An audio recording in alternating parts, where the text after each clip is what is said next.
way out. In 3, 2, 1.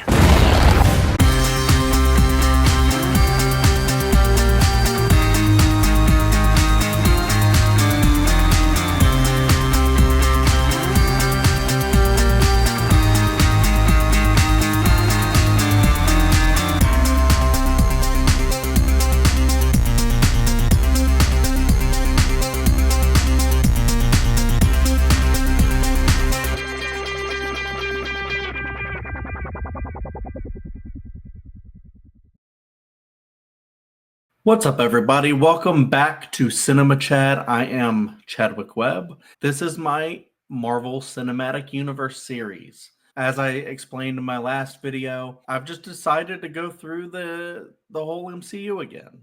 Movies, shows, all of the above, and just talk about all of my thoughts with this series and try and see if anything grows on me or if anything gets worse. I'm going to try to give every movie a grade. As I started with Iron Man, I gave that one an A+.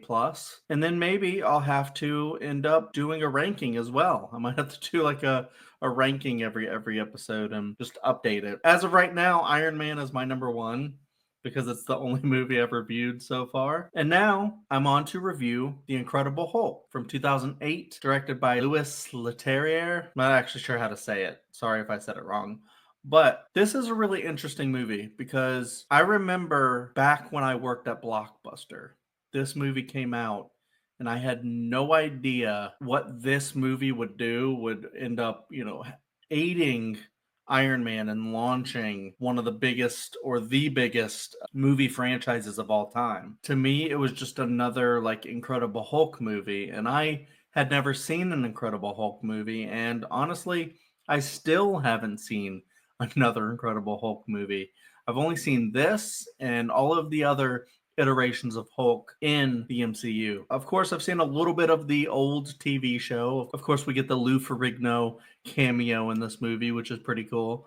My dad loves the old TV show, but honestly, I don't really like this movie. I'm just gonna say that, right at the top. I think this movie is very bland. It's a movie that I always want to like because it was right there at the beginning, something that was trying to establish something. But this whole movie feels really divorced from the MCU, and not in a good way. It feels like a building block that never really got built. I think it's because, they started with Edward Norton, and then there was a whole situation with that, and then they transitioned to Mark Ruffalo, which seems to have been a great change. But had we maybe gotten Mark Ruffalo in this role, I think maybe we could have given the Incredible Hulk some more character, because that's what we see with Bruce Banner and the Hulk throughout the MCU with Mark Ruffalo, as we get to see a character built.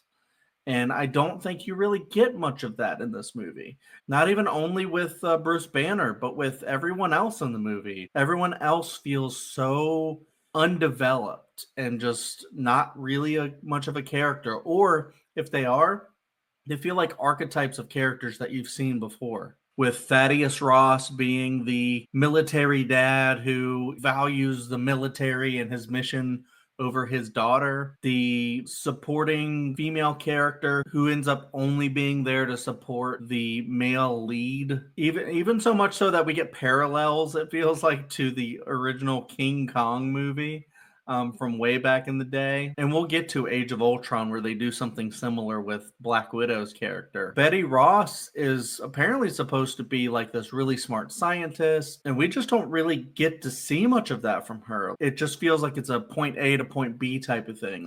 He goes there, she's a lost kind of love. He had to abandon for a few years to go into hiding and protect himself. And then when he comes back, she's with someone else. And you don't even really get much of that story. She's with someone else, and then he's kind of righteous and is no wonder she never talks about you to her dad. And it seems like he's kind of a good guy, but then he calls her dad, and then he gets kind of erased from the movie, and she's suddenly just back with Bruce. And it just feels like there's really no dramatic tension that is ever really built in the movie. Even with the villain, Tim Roth, he's just a kind of, stereotype of a crazy, like, maniac who just wants more power. And then, he turns into a monster and he's like, I'm a monster. This is cool. And it really just feels like he's not even ever really given much to do other than that, which just feels so poorly written, simply written, and really just underdeveloped. And it really just feels like they're trying to build maybe what they think fans would want to see, or build to the end fight scene, or just build to any fight scene.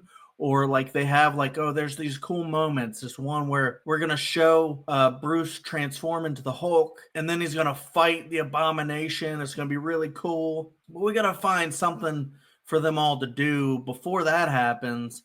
And then they just like find some cookie cutter way to get them there. And it never really feels like you're building these characters and you're having these, dramatic tensions and dramatic moments between them. Even when you have them, they just don't feel real. They just don't feel earned. I think that's why not many people go back to the Incredible Hulk and are like, remember this gem from back in phase 1 of the MCU?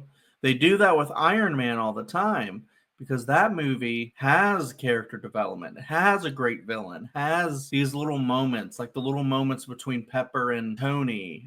Pepper's actually a character, and you get to see them continuously built throughout the MCU. And maybe that's another reason, is that we don't really see much of Betty Ross after this. We don't get to see much of Thaddeus. I mean, he returns, and so does Emil Blonsky in some capacities, but we don't really get to see them built that much in here. And then we're not reminded of them anytime soon. And then the Incredible Hulk is a different actor now. We just never really got to know these characters in this movie, and then we forget about them after the MCU is launched because we have so many other things to look at. I never feel like I want to revisit this one, and it feels almost like a chore every time I do. I wish there was just more joy in this. It just doesn't even ever feel like there's any real joy. It just feels like such a downer too. Maybe that's it. It's like the tone of it is just so Like, one thing that I really, really dislike in this movie is in like the beginning when he's on the run, the first time on the run when he's in, I think, Brazil, and he's being chased. And then the Tim Roth's character, I guess, puts a tranquilizer in his dog, and then Bruce just abandons the dog. And then I'm just like, way to build up a character. Is that your first introduction of this character is that he's on the run and then he abandons his dog. And then he goes back to where he came from. No one really seems to like him except for like the one guy that he boards with. And then he like steals, I don't want to say steals his woman back, but he comes back and just expects this woman to, come back to him, and then she's written to do that. And I don't know, it just really feels weird how these characters would probably not act in real life. And I don't know, maybe I'm being unfair on that. I don't really feel like there's much in this movie that is interesting or good or fun to watch a lot of the times. Even the Hulk moments, it's just all like CGI.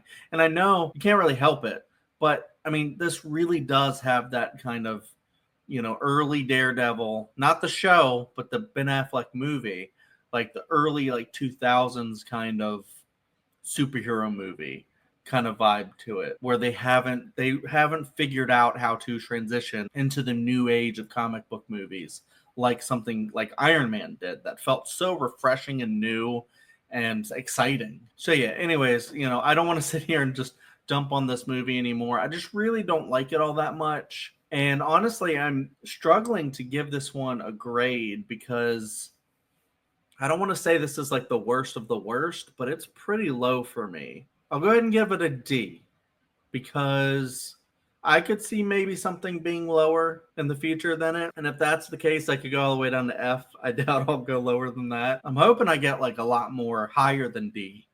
But D is just like, there's not much to love about it.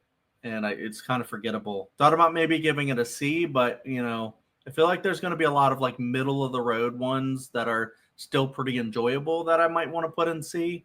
and then some good, not great movies that I might want to put in B. Yeah, so I think D is appropriate. And of course, with the ranking, Iron Man 1, number 1, The Incredible Hulk, ranking number 2. There you go. And yeah, I look forward to reviewing more MCU movies as I go through them. So, you know, if you want to comment here about Iron Man or The Incredible Hulk, or go watch the Iron Man review if you haven't already, and leave some comments in there, and just, you know, have some discussion if you're interested. And yeah, if you can, please subscribe to the channel for more stuff. I got a lot of other things out there. I'm trying to do more reviews, but I also have You Ranking With Me, which is a show I do with my wife Carrie, my buddy James, and a lot of other friends. And we just rank a bunch of stuff, and it's really fun. And there may be some other stuff that, you know, that are in the works with the channel as well. So, you know, just, you know, stay tuned. Subscribe if you're interested. Give this video a like, please. And yeah, thank you for watching.